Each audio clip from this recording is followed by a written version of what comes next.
Salut les étudiants, dans cette vidéo, on va faire ensemble un petit résumé sur tous les biomatériaux utilisés en ODF. Un biomatériau, c'est un matériau non viable, c'est-à-dire non vivant, utilisé dans un dispositif médical destiné pour agir réciproquement avec des systèmes biologiques. Un biomatériau aussi n'inclut pas uniquement les biomatériaux artificiels qui sont construits à base des métaux, des céramiques, des élastiques ou bien des polymères. Un biomatériau peut aussi être un autographe ou bien un allographe, donc une partie du corps humain. On peut classer le comportement d'un biomatériau utilisé en orthopédie dentofaciale en deux classes dans le milieu buccal. La première, c'est la biocompatibilité. La biocompatibilité, c'est les effets de biomatériaux sur le milieu buccal. Donc, un biomatériau, pour être biocompatible, il faut faire sa fonction, mais sans porter atteinte à la vitalité de milieu biologique dans lequel il est inséré. Donc, sans léser ou bien sans faire des lésions tissulaires.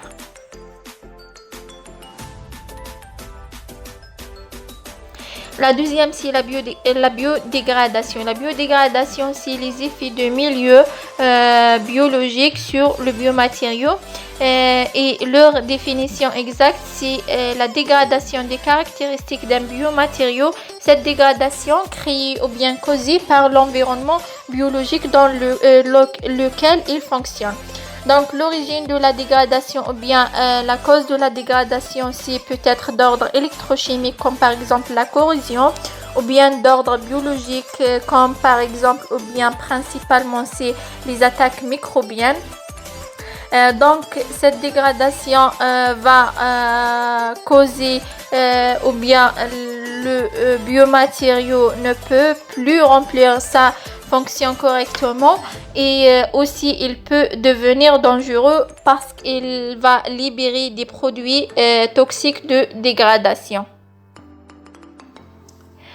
Pourquoi on utilise des biomatériaux en ODF ou bien le but de ces biomatériaux en ODF? Donc, il faut savoir que le principe général de l'ODF est de déplacer les dents dans les trois dimensions de l'espace afin d'établir une occlusion finale la plus fonctionnelle et la plus esthétique et aussi la plus stable possible. Donc, on utilise les biomatériaux pour but thérapeutique. Donc, ces déplacements dentaires seront réalisés notamment par la mise en place en milieu buccal d'un dispositif orthodontique. Le dispositif orthodontique est confectionné par des biomatériaux. Donc, les biomatériaux servent à confectionner des appareils orthodontiques. Ces appareils orthodontiques peut être des appareils ou bien des appareils amovibles ou bien des appareils fixes multi-attaches.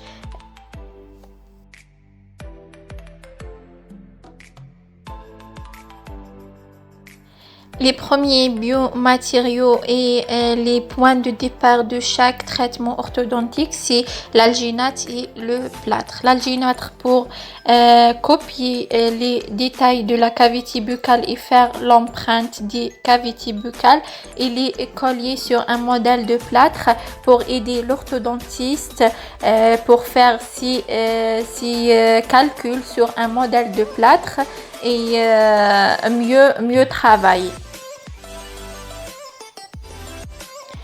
Le deuxième biomatériau, c'est les alliages. Les alliages, c'est la combinaison de plusieurs éléments métalliques.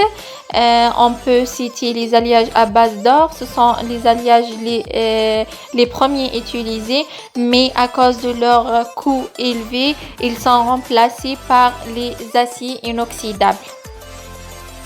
Les aciers inoxydables, ce sont des alliages qui prouvent leur efficacité en ODF parce qu'ils présentent une bonne biocompatibilité. On passe à l'huile géloise. Cet alliage comme l'acier inoxydable preuve leur efficacité et résiste bien à la corrosion grâce à la formation de la couche d'oxydation passive réalisée par le chrome. On passe au TMA. Cet alliage est aussi preuve leur efficacité parce qu'il donne des bancs de formation et plus grands que l'acier et donne des forces plus douces et plus continues. On passe au nickel-titane. Cet alliage est aussi parmi les alliages qui prouvent leur efficacité en ODF parce qu'il est super élastique. Ils peuvent subir une déformation plastique puis retrouver intégralement leur forme initiale par simple réchauffage. Les alliages jouent plusieurs rôles en ODF. Ils peuvent se présenter sous forme de fils pour confectionner des arcs orthodontiques. Ils peuvent se présenter sous forme des attaches ou bien des verrous en anglais des brackets. Les brackets, ce sont des dispositifs fixes pour déplacer les dents. Ces brackets, ils peuvent se attacher avec la dent directement ou bien à l'intermédiaire des bagues orthodontiques. Les bagues sont aussi confectionnées à la base d'un alliage. Donc, l'alliage joue le rôle aussi d'une bague orthodontique. Alors, l'assemblage entre l'attache et la bague se fait aussi avec un alliage. Donc, l'alliage peut jouer aussi le rôle d'un ciment. Donc, les trois rôles de l'alliage en ODF, c'est ils peuvent se présenter sous forme des fils pour confectionner des arcs orthodontiques, se présenter sous forme des bagues orthodontiques, sous forme des verrous orthodontiques ou bien un ciment pour l'union entre la bague et l'attache, l'union entre deux éléments métalliques.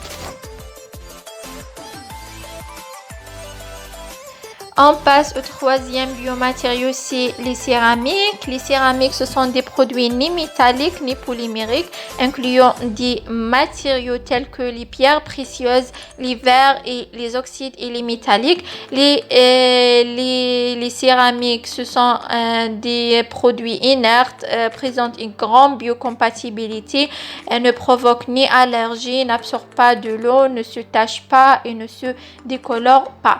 Donc, ils présentent plutôt d'une grande biocompatibilité, mais leur seul point faible, ce sont des biomatériaux fragiles. Et ce biomatériau ou bien cet biomatériau sert à confectionner des attaches céramiques ou bien des verrous céramiques. On passe au quatrième biomatériau en ODF, c'est les matériaux polymères. Le polymère, c'est la combinaison de plusieurs monomères ou bien plusieurs éléments. La classification physique des polymères, les polymères, cette classe regroupe plusieurs classes. La première, c'est les thermoplastiques. La deuxième, c'est les polymères ou thermodurcissables comme la résine. La troisième, c'est les élastomères ou les caoutchoucs. Dans le langage courant, c'est les élastiques. Et la quatrième, c'est les polymères naturels comme le cellulose et les protéines. Et les biomatériaux thermoplastiques sont utilisés surtout pour confectionner des gouttières thermoformées, des gouttières orthodontiques à la base d'un matériau thermoplastique.